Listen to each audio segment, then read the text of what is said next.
So you were at Arsenal at their academy. What was it like to be involved in that environment? Yeah, amazing experience. It's a club that's obviously steeped in history in this country, and the top Premier League club. So when you're coming into that sort of environment, yeah, it's a bit of an eye opener as a sort of a young footballer who's coming from like a Sunday league environment where it's very grassroots. To pitches are immaculate. You've got all your training kit, all these, and obviously the standard of football's amazing as well. And it was brilliant. I'm an Arsenal fan, so it was almost like a dream come true. As a young kid, it's just something that you can't put into words really. And as I said, I met so many good people there and so many good coaches. I learned so much and definitely shaped me as an individual, as a footballer. Sort of further down the line, something really grateful to experience. So you didn't actually make a first team appearance for Arsenal nor Brentford, who you were loaned out to.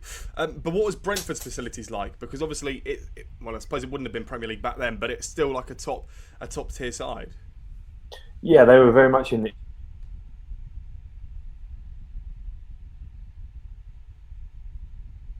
so. I think the owner had just come in, so that you could tell it was a club that had like were very ambitious. But I think at the time they were in League One, so they were no way near to what it would be now. I mean, I read something the other day. They spent sort of £40 million on a new signing. That's just miles away from where when I went there. But again, you could always see they were on that sort of trajectory towards being a top club. Everything was done very properly. There was a good setup there, albeit like I said, nothing compared to maybe like an Arsenal at the time, because said they were leagues apart. But it's just funny how football is now. You see so many examples of clubs that are sort of like your Bournemouths. Obviously, the example everyone goes on about now is like a Wrexham, where you can go from those lower echelons of the game, and you can sort of dare to dream in that sense and make your way to the top level. So you went to Forest afterwards, and you were there for 3 years. Again, what was that whole experience like? Because now you were taking football even more seriously because you ended up making a first team appearance. Yeah, Forest was it was my time after Arsenal, and Forest obviously a club that I knew about, but once I got there, I actually didn't sort of take into account how big the club was. Obviously, again, steeped in sort of a rich history, twice European Cup champions, and once you go to the city itself, you realise how big the club is, and it was fantastic club again, like really really good people there, and went into an environment that I think at the time was a bit probably not as stable as I'd been used to.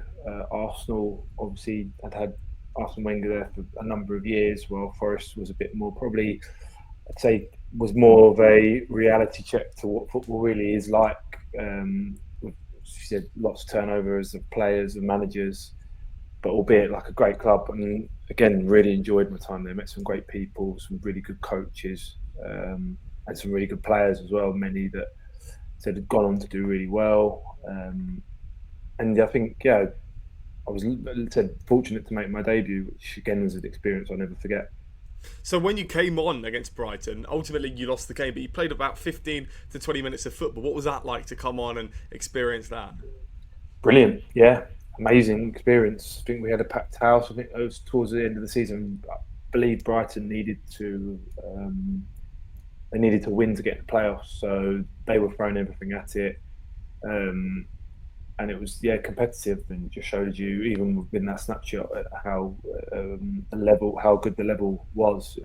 Very intense, very fast, and it just gives you a taste of kind of what you need to be playing regularly at that level. And I really really enjoyed it. It was a great experience.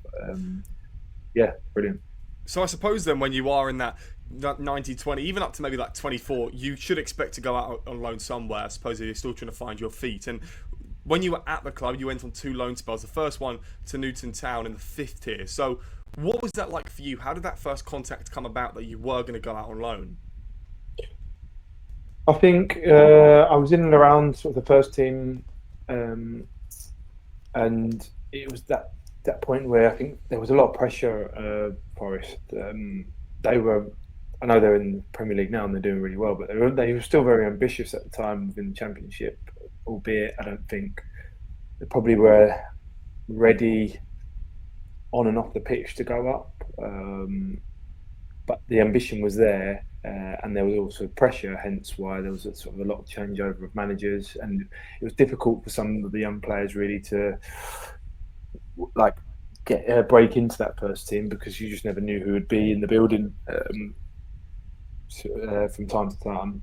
So I got to that point where you don't want to be waiting around as a young player and just playing 23s football, which is unrealistic at times. You want to be going out there and playing men's football. So yeah, I just wanted to get a month somewhere, and yeah, a chance come at Nuneaton, and it was a great experience for a month, and I really enjoyed it. Had a good month there, played well, and it sort of served the purpose that it needed to. Got that sort of that taste of proper men's football where results sort of paramount and 3 points was on the line, and yeah, came back a better player, a more rounded player, and that's what the loan system can do. So yeah, it was a good experience.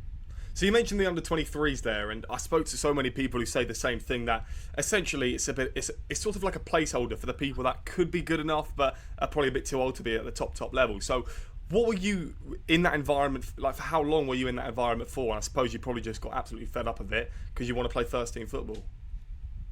Yeah, I think it serves a purpose in terms of, I think now very much so the 23s is basically full of 17, 18-year-olds really, that it's almost the ones that are slightly older now are sort of going out on loan because that's the exposure that they need. I came up through maybe the transition period where I still was playing reserve team football at Arsenal, so the games were much more competitive. You're playing against players who had a wealth of experience.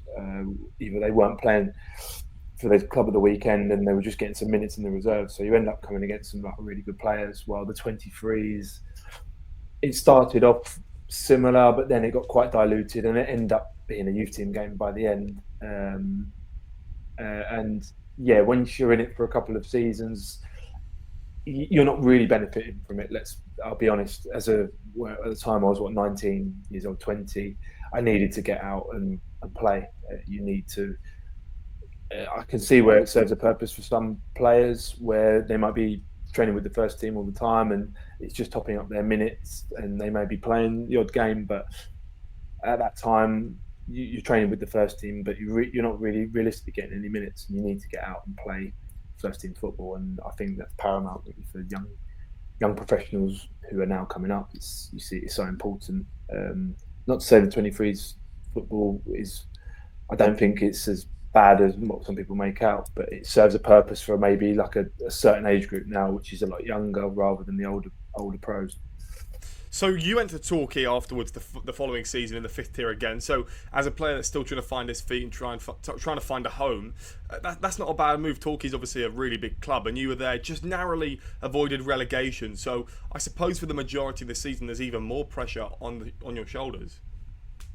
Yeah, I went there, I believe, in January or February, and they were 12 points adrift. I think they kind of half accepted relegation was very likely, and it was another one. I'd had a hernia operation, so I'd been out for quite a while. I needed to get sort of my minutes up, and it was again one of those. It was a big challenge going to a club that has, well, you said they had half accepted a relegation really, where they were in the table, and yeah, went in there and had an amazing run and managed to sort of defeat all the odds and stay up. And like you say, yeah, there was a pressure in a sense. It was, but it was a great experience to have as a sort of a young professional. That when the first team football gives you that experience of where there's 3 points on the line and there is a lot of pressure, but having that sort of multiplied by the fact there's a club and I think that if they went down there, their existence would have been called into a question, because I think there was real financial issues there at the time, and it was brilliant to keep them up. And you saw the sort of the gratitude you got from the fans, the club officials, that made it all that much more worth it, because I think they knew the club was in such a precarious position. Um, and yeah, again, really enjoyed it. Had a really good time. Played a lot of football. Had a really good manager in Kevin Nicholson, who was a really good to me, like great person. Just allowed me to play my football, and met some like proper good guys down there, and we pulled together and yeah, achieved a great escape really. And it was something that I'll never forget. Being in precarious positions again further on in my career, and that experience has helped me get over the line in many cases, especially when you're in a rut and you need to sort of dig yourself out of it. And that time at Torquay really did help me. So I suppose then after you've gone from having that high to escaping relegation to going back to Forest and getting released, what was that like? How did you actually get told that you were going to be departing the club? To be fair, I think it was a mutual kind of agreement in terms of again there'd been another change of manager. I think there was an interim at the time, so again there was so much instability and everything was up in the air. And I spoke to Gary Brazil, who was he was head of the academy at the time, but he was also quite involved with the first team because he'd been with interim charge. And well, I think he was quite honest, and he said, "Look, I could happily keep you here, but I don't know who's going to be coming in as manager. And I think it's time you need to just go out and sort of forge that career, have a permanent home where you're going to be playing first team football regularly." And that was good of him, to be fair. I think it was the right thing. I think the manager that came in afterwards actually, and like hindsight's a wonderful thing, gave a lot of the young lads a chance. And you look back, you think, could that have been me? And it might have been, but ultimately it wasn't. You can't dwell on these things.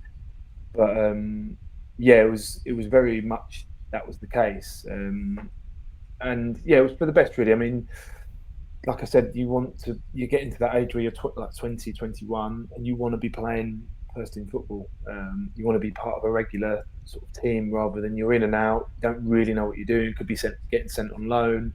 You're at a club, albeit an amazing club, like massive club, where there's a new manager every 5-6 months. You need sort of a bit of consistency within your life and within your career, and that's sort of what I was trying to seek at the time.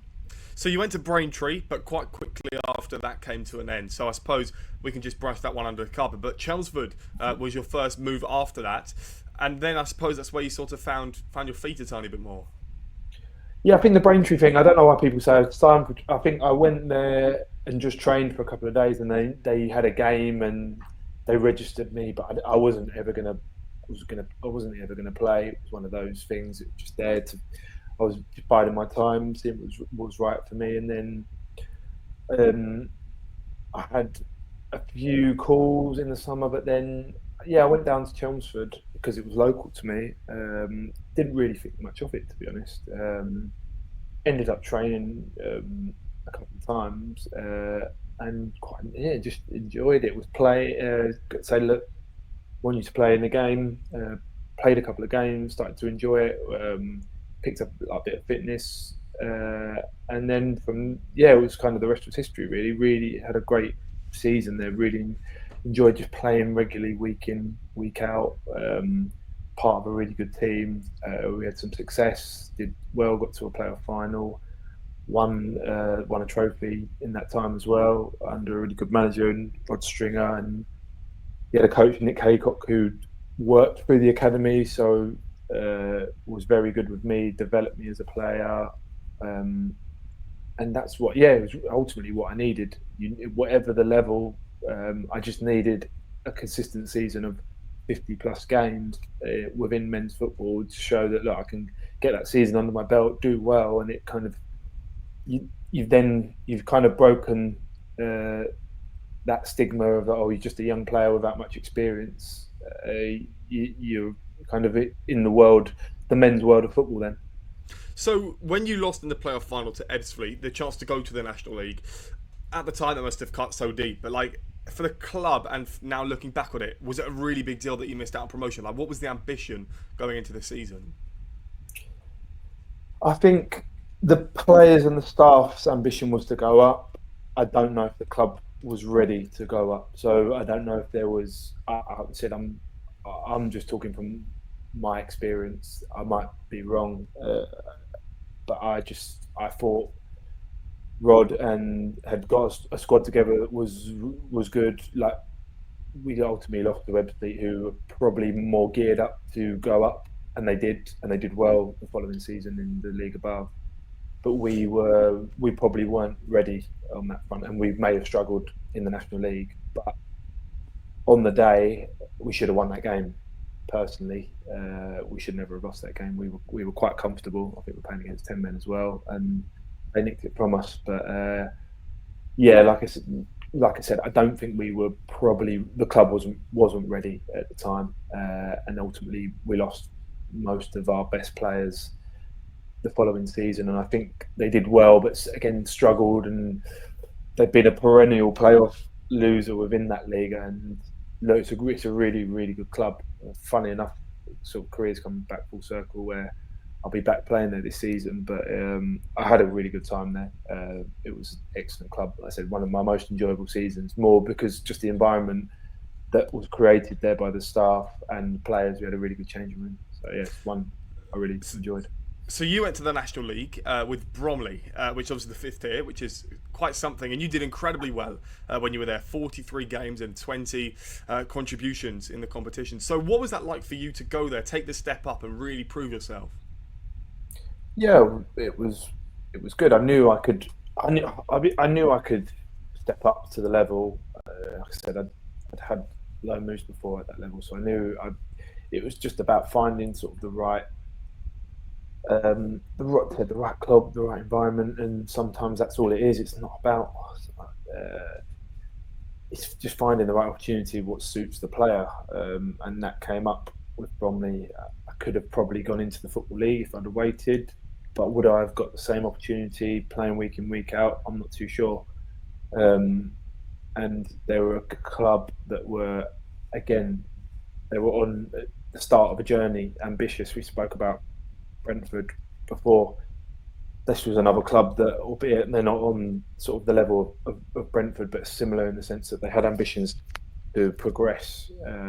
They just laid down like a new 3G. There was building sort of the stadium and what it is now, where they're in the Football League. But kind of I was there for the infancy of that, and it was the best decision I made, because I went there, was given the trust to play, and also I think credit to the manager there, Neil Smith. I earned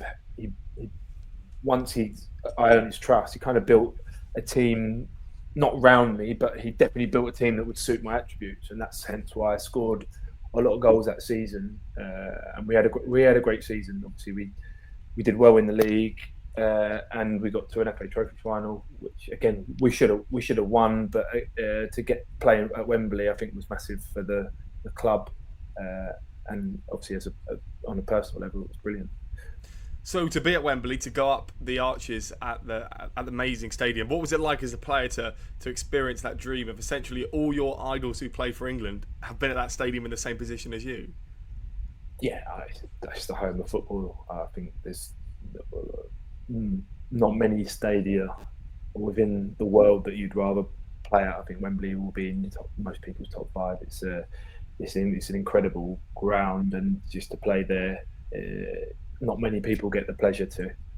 So you take every chance that you can, really. And yeah, it was a bad outcome in the end. But again, something I always remember, a career memory, to sort of step on that pitch and play. It's something that I'll never forget. Gillingham was your return to the Football League, and it wasn't League Two, it was League One in 2018. How did that one come about for you? Because I suppose from a fan's perspective, we were always quite uncertain as to how players get the moves around to the club. So in your whole career, how have you managed, for the most part, to get your moves? Is it through an agent or is it through someone else? Yeah, I think mostly through agents, and I think that's pretty common throughout the game. But sometimes it can be through like sort of a relationship that you've had within the game, someone that you know, and sort of the finer details get ironed out by the agents. For Gillingham, to be fair, I had quite a few offers in that summer, obviously, quite a few in League Two, a couple in League One. But the manager at the time, Steve Lovell, he'd had a link to Bromley. He was a coach there previously, so he'd been to quite a few games. So out of really all the people that I spoke to, he was the one that had kind of seen me the most. So when you get sort of that personal, they had personally seen you and they know what you bring to the table. That was the reason why the Gillingham one swayed it. It was he was keen. He was the one that was most keen to bring me to the club. And when you feel kind of wanted, like anyone in life, but when someone persuades you that way, and then they take a personal interest in you, it kind of ticks most of the boxes. So yeah, no, Gillingham, and I said it's a good club. I knew of the club. They'd done quite well the previous season when Steve had gone in, and I thought this would be a good opportunity to step back in the Football League. And you finished 13th in that season. Again, what was the whole ambition going into that campaign for you to take that step up from the National League pyramid all the way into League One? I think personal ambitions are you want to just go and test yourself at the level and find your feet, and see where you'd fare. I thought League One was good in terms of I thought the top 6 to 8 teams were really good that season, and we had the likes of the Sunderlands, Portsmouths, or Barnsley were very good. I think Peterborough were good that year. I think Ivan Toney was there, and then the rest of the league was kind of fighting it out with itself, and it wasn't too dissimilar to top end National League Two sort of standard. But yeah, it was a good experience. I think the ambitions of the club, look, I'll be honest, I think they were probably happy to stay within the division, and we did really well. I thought with the squad that we had, we were an honest squad. We had a sort of we weren't probably full of superstars, but we did well within that season, and I think it shows now. Obviously, they got relegated to League Two and had their struggles in the past few years. I think they'll probably be better in the next few seasons, and they'll work their way back up. But look back at that season, I think we had our ups and downs, but ultimately we did really well. You made your return to Bromley in this season. I think it was COVID 1920. I think that's when the whole thing went up in the air. But to return back to Bromley, why did you want to return back there?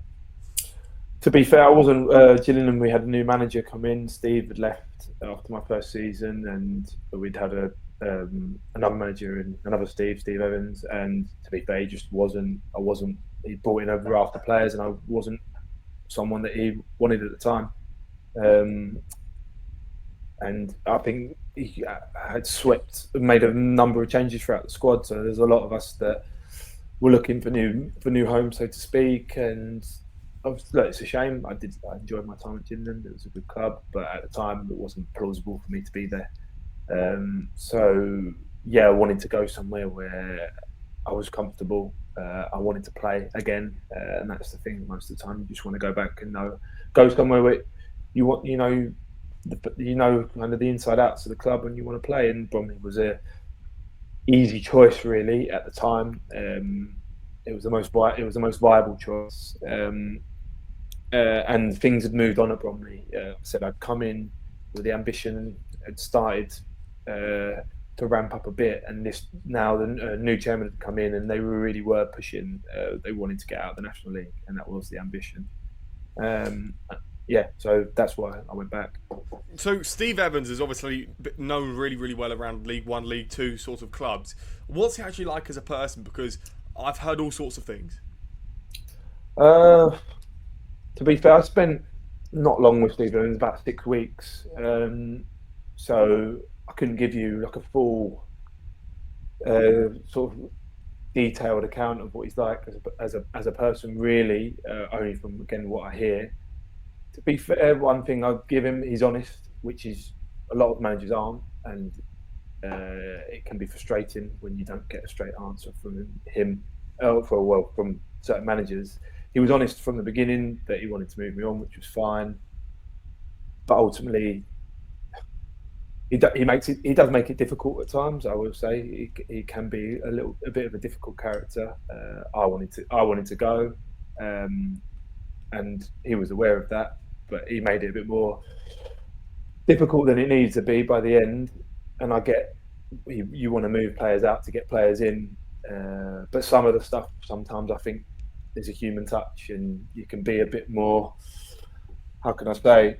You can be a bit more diplomatic about things at times, but like I said, it was for a matter of weeks, and then I was gone. So, yeah, I think ultimately he's got a good CV at those levels, albeit with a lot of turnover of players, and it doesn't really surprise me the character that he is, to be honest. But look, if that's what gets you success at certain clubs, then that's what gets you success. I don't know if it's in the long term that it works, but ultimately his job was to get Gillingham sort of competitive in that league, and I think he did, to be fair to him. So no. So Aldershot came up after the COVID season, and again in the 5th tier. What was Aldershot like for you as a club? Because for me, they're quite a reputable club. They're always around the National League. So yeah, what was it like for you to be there? Yeah, Aldershot was one that came up. That was the COVID kind of time where the country was in lockdown. Well, it was the season prior was the full lockdown, and then this is the season where we're coming out of it. 20 to Yeah, 21. but I think the summer that we had was we were in lockdown because the season ended at Bromley. It ended prematurely, so we're going into the summer. Everything's up in the air. No one knows what's going on. And yeah, Bromley was. To be fair, I probably would have stayed, but there was stuff going. Obviously, no one knew when there was a return to football. Most of the clubs were speculative about what was going to go on, and so deals weren't being offered, or you'd have to wait. And I think most players wanted some security, to be honest, which is fair enough. I think most people in work at the time wanted some security. It was a really strange time in our lives. But Aldershot. I spoke to Aldershot, and they were quite forthright, and I think they got some deals done early, and I thought they've got some good players in. They've offered me a contract, and I was happy with it, and I signed. And I think it was that having that security and going into an environment. We went in fairly early because I don't think the season started until I want to say October time, maybe. It started a lot later, so we were in. I was training. I was sort of happy, and yeah, it's a good club. Like you say, it's a fairly reputable club at the level, and albeit spent most of the season without any fans. When there are fans there, it's a good atmosphere, really good atmosphere down at the Rec. Yeah. So you got players. You got the Player of the Season award at the club, and again, you played around 40 games, 40 times in a singular season. It must have done your body some harm, right? Yeah, but I think we'd had that sort of long break in the summer because of the pandemic, so you almost felt like doubly refreshed, and you couldn't wait to get back in. So it was an interesting season, just because of the lack of supporters. I couldn't give you any scientific evidence behind it, but I don't know if the season was as intense, maybe because of that lack of fan. Where it didn't feel. It felt a lot of them felt like friendlies at times, and it was different. But I said I had a good season. Again, I was enjoying my football. I had a manager that was good and let me just get on with my game, really. And I think it was a bit of an up and down season in terms of results. We were a very inconsistent team. We were quite young, but again. And thoroughly enjoyed my time at Aldershot. It's a really good club. So Boreham Wood is another reputable club within the National League, and you joined there in 2021, and again you stayed there for 2 seasons. So for the first time, or for one of the first times in your career, you're really staying at a club and pushing on. Yeah, Boreham Wood, they'd been kind of perennial playoff team during that time, and had a manager who always set up well, and it was always a tough team to play against. And yeah, I had quite a few options that summer, especially within that league. And again, as a player, you try and do your homework. You look at the team that's available, and they managed to retain like a really good squad. And I thought like I could go in here and I can add to that. They're missing someone maybe like me. You think, where can you fit in? I think I definitely fit into that squad. And then you go there, and they've done unbelievable. The chairman there has done an unbelievable job with the facilities, the stadium, just the environment is really good there. So you could see yourself sort of again growing as a player, and again, are you going to challenge? Yeah, with that squad, I thought we could have a right go, and we did. To be fair, to start off with, and then I think the FA Cup run, obviously, that was amazing. Probably harmed our chances in the league that particular season. But yeah, thoroughly enjoyed my time there. Really good group of players, really good group of staff. I still speak loads of them today. So no, it's excellent club. So you mentioned the FA Cup run, and it was an amazing opportunity because I believe you went to Goodison Park. Yeah, unbelievable. Yeah. So you beat, not only did you beat Bournemouth, but then you've gone ahead to Goodison Park, and I remember watching it on the TV, and it was one of those games, right? One of the magic stories of the FA Cup. Yeah, I mean, incredible run that we had.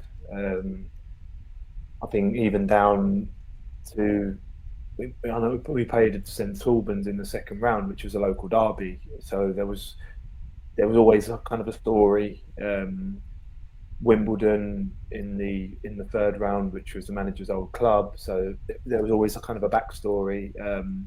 Bournemouth was an amazing night because I think we although we were massively the underdogs and we knew that the odds were against, I feel like we did have a small belief that we could cause an upset. And they weren't just a championship club; they were flying at the time. I think they were top of the league, and they eventually got promoted. And yeah, we just went there and thought we're just going to cause like an upset, and we did, and it was backs against the wall for most of the time, but it showed the spirit that we had. And Rico, the captain, obviously scored the goal, which was incredible because he doesn't score too regularly, and he's a legend at that club. So it was amazing, and yeah, we got our day out at Everton Premier League club. Goodison's an amazing stadium because although unfortunately it's not around now, it's one of the kind of the old school stadiums, and it has that kind of atmosphere. It's very tight, and so yeah, it was good. And to be fair, Frank Lampard, one of my idols growing up, he put out quite a strong team. So yeah, it was brilliant to sort of pit yourself against those Premier League players and have a taste of what the level's like. And to be fair play to Everton, because obviously with the women's team, they're now playing at Goodison Park, so it's good to know that they've not just given the facility away to whatever they may have given it away to. But the second season that you were there, obviously that was the chance to really push on for the playoffs. Without the FA Cup, without the FA Cup background drama going on. Yeah, I think we'd had an absolute fall off after the FA Cup, and I just think we didn't have the squad depth that season. I think we had a good starting 11, but by the time we'd hit sort of 36 games into the season, we were really starting to fall away, and we just didn't have the legs for it by the end, and we needed probably a slightly bigger squad or more of a better strength in depth. Said we weren't. Some of the players we brought in didn't really kind of push us on, and I think the manager knew that, and you saw that in the recruitment. The next year we built a bigger, better squad, it was more rounded, had a bit more youth in it, and I think we'd been slightly scarred from the year before, but how we really should have been in the playoffs the first year. We were flying. Even the first 20 games, I think we were top of the league, and then completely fell off. But second season, I think again we started really well, and we did have a decent FA Cup run again. I think we got to the third round again. But we were able to manage it just because of our strength in depth, and although we had a really sticky patch around Christmas time. We managed to kick on again post Christmas and get into those playoffs. And then once we were in those playoffs, we knew we'd be a match for most teams because we were cup specialists. Really, one-off games. We knew we could set ourselves up to frustrate and win, and we did. And obviously, we got to that game, the semi-final against Notts County, which we should have won. Really, we were home and hosed, but credit to them, and they deserve. Let's be honest, they deserve to go up. They should have never been in the playoffs. The league dictates that one team goes up and the rest are in the playoffs, but that season, Notts County and Wrexham were miles ahead of anyone else. So, in a way, if there was such thing as a footballing gods, they deserve to go up Notts County, albeit we definitely should have won that game the way it was presented. To be fair, though, I think there's always been that talk around the National League and how promotions and relegations need to be changed. And I suppose when Wrexham and Notts County, I think they both got over 100 points in the same season. It's just like mental how one of them didn't go up, essentially. But for you, afterwards, this built onto the season that we just finished. Obviously, Dagenham and Redbridge, you were there for 2 seasons. But the second season was really important because, again, that's the season where you, for once, again in your career, pushing for the playoffs again. Yeah, said Boreham Wood was it was a funny one. Like I said, Boreham Wood, a great club. I really enjoyed my time there. I probably would have stayed. It was just one of those where I think the second season, I don't think I played as much as I should have. There were certain games where I definitely should have been more of a part of, and it was one of those where you ultimately want to be playing as regularly as you can. And ultimately. I got a call from Ben Strevens at Dagenham, and similar to what I've said before, showed a real want to bring me to the club, and he's a top guy, and he convinced me about the club. Obviously, I played there before, wasn't too familiar with it, but I played there and understood sort of the history, and it was I said 2 seasons there, and it. Yeah, I really enjoyed my time there. Excellent club. Very kind of family, old school values. And said first season was a transition season for the manager. In the end, I think he built a team that was good, and if built upon, could have done really well in the second season.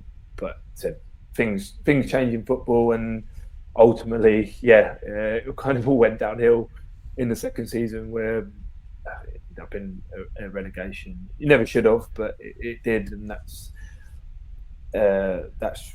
down to a multitude of factors, really. But for me personally, I really enjoyed my time there.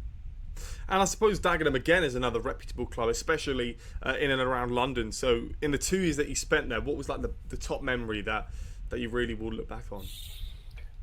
I think the best memory probably would have been the FA Cup win against Wimbledon. I think that was a big one,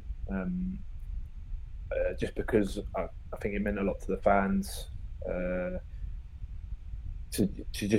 I don't think they had many of an FA Cup run in recent years, and they just loads of fans turned up at Wimbledon, and we got the last minute.